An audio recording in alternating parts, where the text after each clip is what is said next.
రమాలా collections ఫిబ్రవరి 7న దిల్సుఖ్ నగర్ లో గొప్ప ప్రారంభం. గ్రాండ్ ఓపెనింగ్ సందర్భంగా ప్రతి ఒక్క బిల్లింగ్ కి ఒక ఆశ్చర్యకరమైన బహుమతి.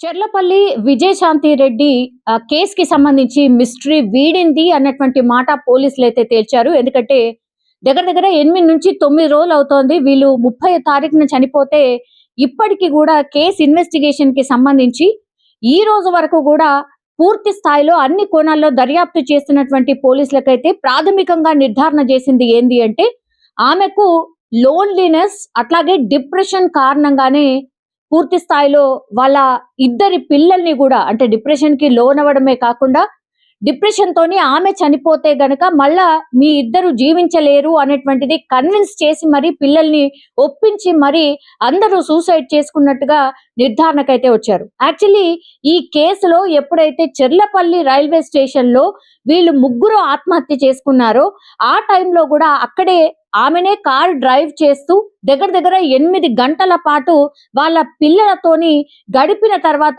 లాస్ట్ లో చెర్లపల్లి రైల్వే స్టేషన్ కి వెళ్ళి ట్రైన్ కింద పడి ఆత్మహత్య చేసుకున్నారు.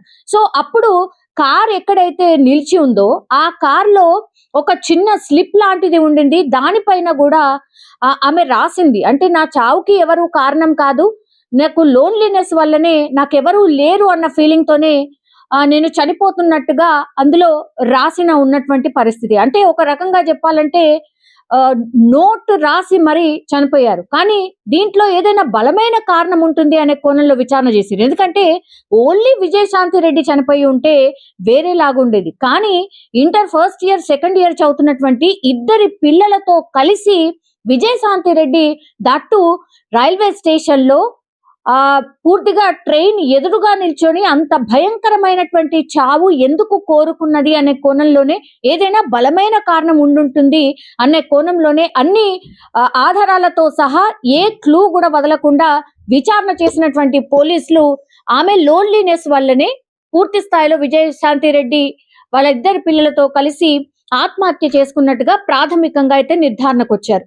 కానీ ఆమె డిప్రెషన్ కి కారణం ఏంటి, డిప్రెషన్ లో ఉండడానికి రీజన్ ఏంటి, దీనికి ఎవరు కారణమై ఉంటారు, ఎందుకు ఇంత లోన్లీనెస్ ఫీల్ అయింది, ఎందుకంటే ఆమెతో పాటు వాళ్ళ అమ్మ ఉంటుంది, అట్లాగే చాలా దగ్గరలో వాళ్ళ తమ్ముడు చిరంజీవి కూడా ఉంటాడు, అట్లాగే వాళ్ళ హస్బెండ్ మంచి లైఫ్ లీడ్ చేయాలి అన్న కారణంతోని దుబాయ్ లో ఉంటాడు. బట్ పిల్లలు అట్లాగే హస్బెండ్ అంటే వాళ్ళు ఇద్దరిని కూడా హాస్టల్లో చదివిస్తోంది. వాళ్ళు అట్లాగే వాళ్ళ హస్బెండ్ ముగ్గురు ఒకటేసారి వీళ్ళిద్దరు హాస్టల్ వెళ్ళిపోవడం, ఈయన దుబాయ్కి వెళ్ళిపోవడం. సో ఒకేసారి ముగ్గురు వేరే ప్రాంతాల్లో ఉండడం తట్టుకోలేకపోయిందా, అదే కారణం కావచ్చా అన్న కోణంలో కూడా పూర్తి స్థాయిలో విచారణ చేస్తున్నారు. ఏ కోణంలో సర్చ్ చేసినా సరే నిన్నటి వరకు కూడా పోలీసులకు ఒక్క క్లూ దొరకలే. ఎందుకంటే ఆమె కేవలం హౌస్ వైఫ్ మాత్రమే కాదు, ఆమె సాఫ్ట్వేర్ ఎంప్లాయ్, చాలా మంచి ఎంప్లాయ్, ప్రొఫెషనల్ గా చాలా బాగుంటుంది, ఒక టీమ్ ని లీడ్ చేస్తుంది అని అంటే ఆఫీస్ లో ఈమెకి ఏమైనా ప్రాబ్లం ఉందా, ఆఫీస్ లో ఎవరైనా ఏమైనా హెరాస్ చేశారా, ఈ కోణంలో కూడా విచారణ చేసిండ్రు. పోనీ పిల్లలు ఏమైనా కారణమై ఉంటుందా, ఎందుకంటే టీనేజర్ పిల్లలు కాబట్టి ఏదన్నా దాంట్లో ఇన్వాల్వ్ అయి ఉంటే దాని నుంచి బయటపడలేక ఇంకేదైనా వేరే ఆప్షన్ లేక ఇంకా చనిపోవడమే బెటర్ అని భావించి ఈ డిసిషన్ తీసుకున్నారా, ఇట్లా వాళ్ళ పిల్లల ఫోన్స్ కావచ్చు, అట్లాగే Vijayashanti Reddy phone and laptop కావచ్చు, ఆఫీస్ లో ఉన్నటువంటి కొలీగ్స్ ని కావచ్చు, దెన్ దగ్గరలో చుట్టుపక్కల ఉన్నటువంటి అందరి స్టేట్మెంట్ తీసుకోవడమే కాకుండా అమ్మది అట్లాగే వాళ్ళ అన్నది వీళ్ళిద్దరే చాలా దగ్గరగా ఉండేవాళ్ళు కాబట్టి వాళ్ళిద్దరిని కూడా పలుసార్లు విచారణ చేశారు. అయినా కూడా ఎక్కడ కూడా క్లూ కనిపించలేదు. పోనీ ఇంత డిప్రెషన్ లో ఉంది, ఇంత లోన్లీగా ఫీల్ అవుతుంది కాబట్టి ఎవరితోనైనా అన్నతో గాని లేదంటే అమ్మతో గాని షేర్ చేసుకుందా అంటే ఎక్కడ కూడా అట్లాంటిది కనిపించలేదు. అంటే లోన్లీనెస్ ఆమెను లోపల కిల్ చేసేసింది. ఇంకా నాకు వేరే ఆప్షన్ లేదు, నాకు అందరు దూరంగా ఉంటున్నారు కాబట్టి నేను ఇంకా ఉండలేను, బతకలేను అనుకొని ఆమెనే డిసైడ్ చేసుకొని వాళ్ళ పిల్లల్ని కూడా ఎంత భయంకరంగా ప్రిపేర్ చేసిందో మరి ఏం చెప్పిందో తెలియదు. కానీ నేను చనిపోవాలనుకుంటున్నాను, నేను చనిపోయిన తర్వాత మీ ఇద్దరు ఎలా ఉంటారు అని భయమేస్తుంది అని చెప్పిందా, లేకపోతే మీరు బతకలేరు అని చెప్పిందా, ఏం చెప్పిందో తెలియదు. పోనీ హస్బెండ్ ఏమన్నా కన్విన్స్ చేసే ప్రయత్నం ఏమన్నా జరిగిన తర్వాత కూడా అంటే రమ్మనమని చెప్పినా ఆయన రాలేదా? ఇట్లా అన్ని కోణాల్లో ఇప్పుడు ఈమె డిప్రెషన్ కి కారణం ఏంటి అనే దాంట్లో పోలీసులు దర్యాప్తు అయితే స్టార్ట్ చేశారు. కానీ 8-9 రోజులు సీసీ కెమెరాలు అనుకోండి, ఆమె బ్యాంక్ స్టేట్మెంట్ అనుకోండి, అలా కొలీగ్స్ అనుకోండి, వాళ్ళ రక్త సంబంధికులు అనుకోండి, వాళ్ళ హస్బెండ్ అనుకోండి, ఎన్ని కోణాల్లో విచారణ చేసినా అసలు ఈమె ఆత్మహత్యకు కారణం ఏంటి అనేది మాత్రం ఎక్కడా తెలియనటువంటి పరిస్థితి. ప్రాథమికంగా నిర్ధారణకు వచ్చింది ఏంటంటే ఏ క్లూ కూడా లేదు ఆమె ఆత్మహత్యకు సంబంధించి. పూర్తి స్థాయిలో ఆ ఇంతకు ముందు వరకు కూడా అంటే నిన్నటి వరకు కూడా ఎవరైనా ఏదైనా ఇన్ఫ్లుయెన్స్ చేసి ఆమె ఎక్కడైనా మోసపోయిందా అనే దాంట్లో కూడా పూర్తి స్థాయిలో విచారణ చేశారు. కానీ ఎక్కడ కూడా క్లూ లేదు. వందల సీసీ కెమెరాలు చెక్ చేశారు. ఎవరైనా కలిసారా, ఏమైనా థ్రెటనింగ్ కాల్స్ వచ్చాయా, ఇది కూడా చెక్ చేశారు. ఫోన్ మొత్తంగా కూడా ఫోన్ ని పూర్తిగా జల్లెడ పడితే కూడా ఒక్క క్లూ లేదు. కాబట్టి ఇవన్నిటిని కూడా ఒకదాన్ని రిజాల్వ్ చేసుకుంటూ వచ్చి లాస్ట్ కి వస్తే పోలీసులు నిర్ధారణ చేసింది ఏంటి అంటే పూర్తిగా ఆమె లోన్లీనెస్ అట్లాగే డిప్రెషన్ లో ఉంది. అందులో భాగంగానే ఆమె ఆత్మహత్య చేసుకుంది అని నిర్ధారణ చేశారు. ఫర్దర్ గా ఇప్పుడు దర్యాప్తు ఏ కోణంలో ఉంటుందంటే అసలు డిప్రెషన్ కి అట్లాగే లోన్లీనెస్ కి కారణం ఏంటి, ఈ కోణంలో ఇప్పుడు మళ్ళీ పోలీసులు అయితే దర్యాప్తు చేస్తున్నారు. కానీ అత్యంత భయంకరం అండ్ బాధాకరం, పాపం తన లోన్లీనెస్ వాళ్ళ పిల్లల్ని కూడా చంపే వరకు ఇన్ఫ్లుయెన్స్ చేయగలిగింది, వాళ్ళని ఒప్పించగలిగింది. మొత్తం ఫ్యామిలీ అయితే ఇప్పుడు తుడిచిపెట్టుకుపోయింది. వాళ్ళ హస్బెండ్ అయితే కన్నీరు మున్నీరుగా విలిపిస్తున్నారు, వాళ్ళ అమ్మ కన్నీరు మున్నీరుగా విలిపిస్తోంది, వాళ్ళ అన్న కన్నీరు మున్నీరుగా విలిపిస్తున్నారు. ఎందుకంటే ఎక్కడ కూడా ఏ క్లూ లేకుండా అర్ధాంతరంగా ఇట్లా తనువు చాలించిండ్రు అన్న బాధ మాత్రం ఈ ఫ్యామిలీకి అయితే మిగిలిపోయింది. చెర్లపల్లి విజయశాంతి రెడ్డి కేసుకి సంబంధించి మిస్టరీ వీడింది అన్నటువంటి మాట పోలీసులు అయితే తేల్చారు. ఎందుకంటే దగ్గర 8-9 రోజులు అవుతోంది. వీళ్ళు 30వ తారీఖున చనిపోతే ఇప్పటికి కూడా కేసు ఇన్వెస్టిగేషన్ కి సంబంధించి ఈ రోజు వరకు కూడా పూర్తి స్థాయిలో అన్ని కోణాల్లో దర్యాప్తు చేస్తున్నటువంటి పోలీసులకైతే ప్రాథమికంగా నిర్ధారణ చేసింది ఏంది అంటే ఆమెకు లోన్లీనెస్ అట్లాగే డిప్రెషన్ కారణంగానే పూర్తి స్థాయిలో వాళ్ళ ఇద్దరి పిల్లల్ని కూడా అంటే డిప్రెషన్ కి లోనవ్వడమే కాకుండా డిప్రెషన్ తోని ఆమె చనిపోతే గనక మళ్ళా మీ ఇద్దరు జీవించలేరు అనేటువంటిది కన్విన్స్ చేసి మరి పిల్లల్ని ఒప్పించి మరి అందరూ సూసైడ్ చేసుకున్నట్టుగా నిర్ధారణకైతే వచ్చారు. యాక్చువల్లీ ఈ కేసులో ఎప్పుడైతే చెర్లపల్లి రైల్వే స్టేషన్ లో వీళ్ళు ముగ్గురు ఆత్మహత్య చేసుకున్నారో ఆ టైంలో కూడా అక్కడే ఆమెనే కార్ డ్రైవ్ చేస్తూ దగ్గర 8 గంటల పాటు వాళ్ళ పిల్లలతోని గడిపిన తర్వాత లాస్ట్ లో చెర్లపల్లి రైల్వే స్టేషన్ కి వెళ్ళి ట్రైన్ కింద పడి ఆత్మహత్య చేసుకున్నారు.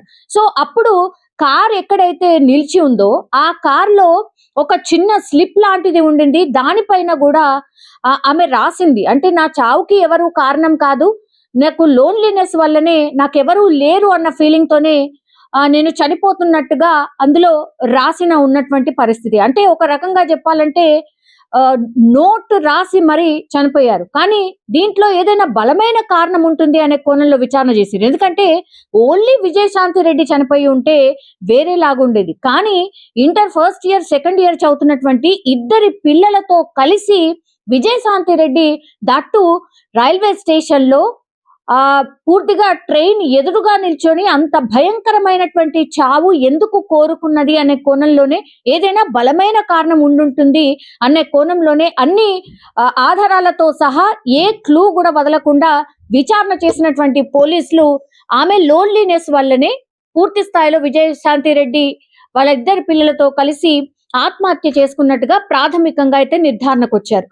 కానీ ఆమె డిప్రెషన్ కి కారణం ఏంటి, డిప్రెషన్ లో ఉండడానికి రీజన్ ఏంటి, దీనికి ఎవరు కారణమై ఉంటారు, ఎందుకు ఇంత లోన్లీనెస్ ఫీల్ అయింది, ఎందుకంటే ఆమెతో పాటు వాళ్ళ అమ్మ ఉంటుంది, అట్లాగే చాలా దగ్గరలో వాళ్ళ తమ్ముడు చిరంజీవి కూడా ఉంటాడు, అట్లాగే వాళ్ళ హస్బెండ్ మంచి లైఫ్ లీడ్ చేయాలి అన్న కారణంతోని దుబాయ్ లో ఉంటాడు. బట్ పిల్లలు అట్లాగే హస్బెండ్ అంటే వాళ్ళు ఇద్దరిని కూడా హాస్టల్లో చదివిస్తోంది. వాళ్ళు అట్లాగే వాళ్ళ హస్బెండ్ ముగ్గురు ఒకటేసారి వీళ్ళిద్దరు హాస్టల్ వెళ్ళిపోవడం, ఈయన దుబాయ్కి వెళ్ళిపోవడం. సో ఒకేసారి ముగ్గురు వేరే ప్రాంతాల్లో ఉండడం తట్టుకోలేకపోయిందా, అదే కారణం కావచ్చా అన్న కోణంలో కూడా పూర్తి స్థాయిలో విచారణ చేస్తున్నారు. ఏ కోణంలో సర్చ్ చేసినా సరే నిన్నటి వరకు కూడా పోలీసులకు ఒక్క క్లూ అంటే ఒక్క క్లూ దొరకలే. ఎందుకంటే ఆమె కేవలం హౌస్ వైఫ్ మాత్రమే కాదు, ఆమె సాఫ్ట్వేర్ ఎంప్లాయ్, చాలా మంచి ఎంప్లాయ్, ప్రొఫెషనల్ గా చాలా బాగుంటుంది, ఒక టీమ్ ని లీడ్ చేస్తుంది అని అంటే ఆఫీస్ లో ఈమెకి ఏమైనా ప్రాబ్లం ఉందా, ఆఫీస్ లో ఎవరైనా ఏమైనా హెరాస్ చేశారా, ఈ కోణంలో కూడా విచారణ చేసిండ్రు.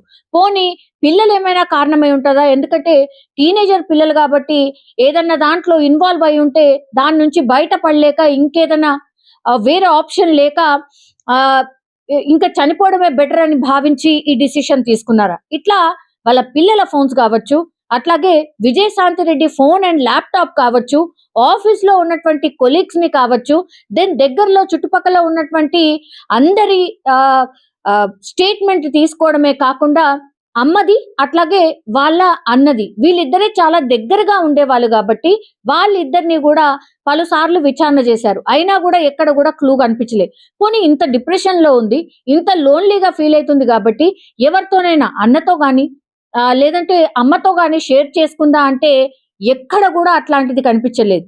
అంటే లోన్లీనెస్ ఆమెను లోపల కిల్ చేసేసింది. ఇంకా నాకు వేరే ఆప్షన్ లేదు, నాకు అందరు దూరంగా ఉంటున్నారు కాబట్టి నేను ఇంకా ఉండలేను, బతకలేను అనుకొని ఆమెనే డిసైడ్ చేసుకొని వాళ్ళ పిల్లల్ని కూడా ఎంత భయంకరంగా ప్రిపేర్ చేసిందో మరి ఏం చెప్పిందో తెలియదు కానీ నేను చనిపోవాలనుకుంటున్నాను, నేను చనిపోయిన తర్వాత మీ ఇద్దరు ఎలా ఉంటారు అని భయమేస్తుంది అని చెప్పిందా, లేకపోతే మీరు బతకలేరు అని చెప్పిందా, ఏం చెప్పిందో తెలియదు.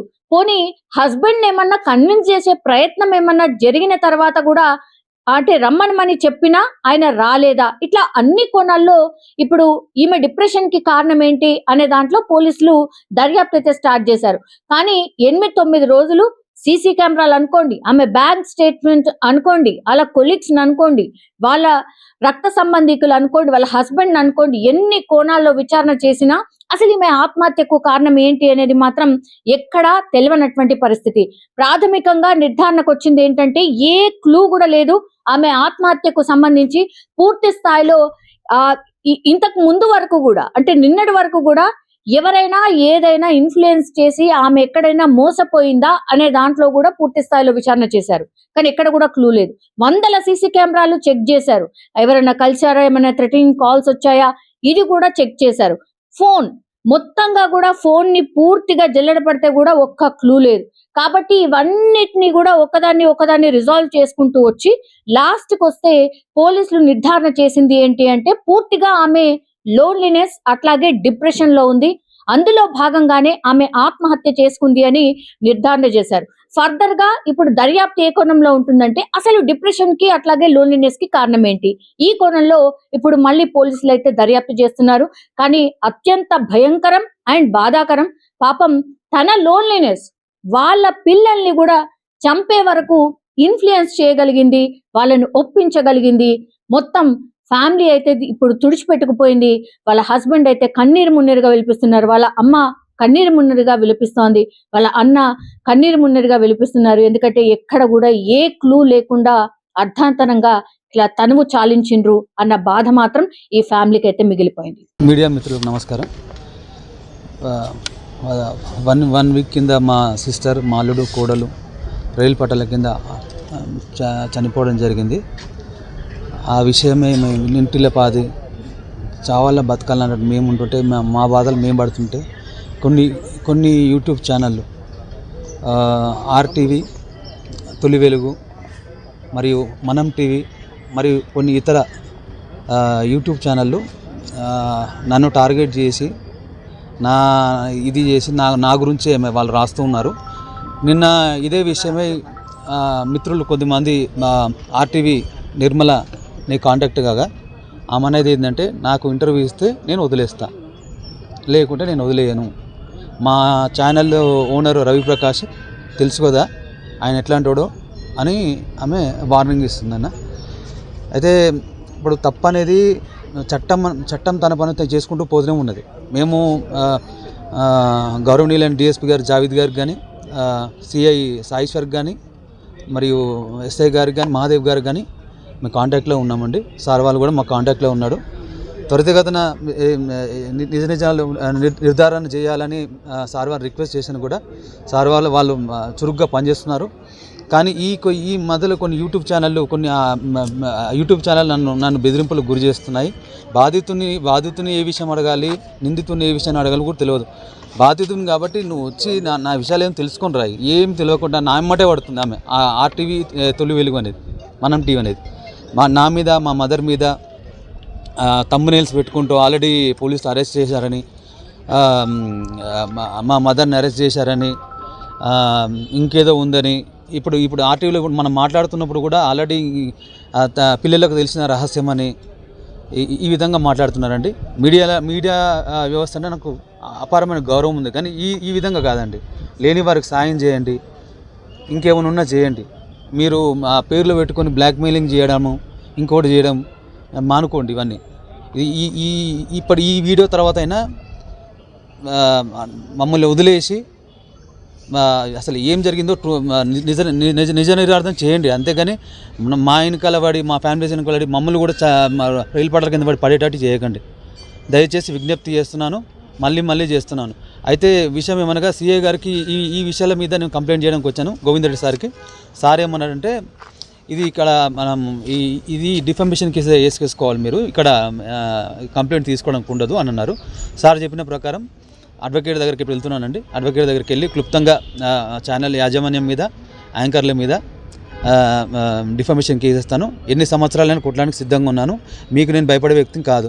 మీరు ఏందో, మీ చరిత్ర ఏందో అందరికీ తెలుసు. మీ ఛానల్ గొప్పతనం చెప్పడం నా దగ్గర కాదండి.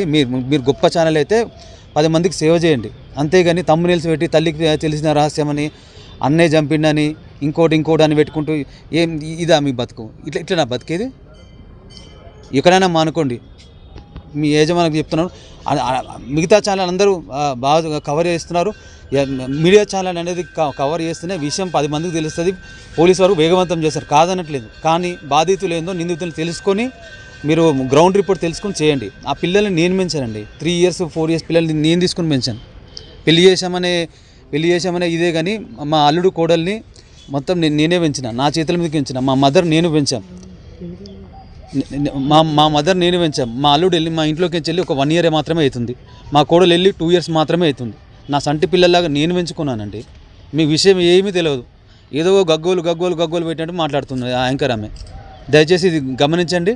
ఇప్పటి నుంచైనా మానుకోండి. మీరు ఇంకేదైనా న్యూస్ వెతుక్కోండి. ఈ న్యూస్ మీరేమి ఇవ్వాల్సిన అవసరం లేదు. చట్టపరంగా పోలీసు వారు వాళ్ళు ఎంక్వైరీ చేస్తున్నారు. వాళ్ళు ఎంక్వైరీ చేసిన తర్వాత ఎవరు దోషులు అయితే వాళ్ళకు చట్టరీత్యా చర్యలు తీసుకోబడతాయి. అది నేనైనా ఎవరైనా చట్టానికి ఎవరు అతిథులు కాదు. కానీ మీకు ఏం తెలియకముందే ఏదో తెలిసి ఏదో థంబ్నెయిల్స్ పెట్టి మళ్ళీ ఎంతమంది చంపుదామనుకుంటున్నారు? దయచేసి మానుకోండి. విజ్ఞప్తి చేస్తున్నా, దండం పెట్టి చెప్తున్నా. నిజంగా ప్రస్తుతం ఉన్నటువంటి సమాజం దేనికి ప్రయారిటీ ఇస్తుంది?